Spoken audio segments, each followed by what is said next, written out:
Hi friends, ಎಲ್ಲರಿಗೂ ನಮಸ್ಕಾರ. Welcome back to my channel Venkatalakshmi vlog. ಬನ್ನಿ ಫ್ರೆಂಡ್ಸ್, ಇವತ್ತು ಏನೇನು ಮಾಡಿದ್ದೀನಿ ಅಂತ ತೋರಿಸ್ತೀನಿ. ಬೆಳಗ್ಗೆ ಟಿಫನ್ಗೆ ಪೊಂಗಲ್ ಮಾಡಿದ್ದೀನಿ, ಚಟ್ನಿ, ಕಾಯಿ ಚಟ್ನಿ. ಮಧ್ಯಾಹ್ನ ಊಟಕ್ಕೆ ಅನ್ನ ಮತ್ತು ಇದು ಸಾಂಬಾರು, ಹಾಗಲಕಾಯಿ ಸಾಂಬಾರು, ಸೊಪ್ಪು ಪಲ್ಯ.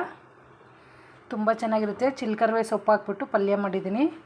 ಇದು ಕಡಲೆಕಾಯಿ ನಾನು ಬೇಯಿಸಿಲ್ಲ, ಪಾಪು ಬೇಯಿಸಿರೋದು. ಪಾಪು ಇದು ಚಪಾತಿ ಹಿಟ್ಟು ಸಾಯಂಕಾಲಕ್ಕೆ. ಇದು ನೀರು ಕುಡಿಯೋದಕ್ಕೆ. ಇದರಲ್ಲಿ ನಿಮ್ಗೆ ಯಾವ ರೆಸಿಪಿ ಬೇಕಂದರೆ ನೀವು ಕಮೆಂಟ್ ಮಾಡಿ, ಫುಲ್ ವೀಡಿಯೋ ನಾನು ಹಾಕ್ತೀನಿ.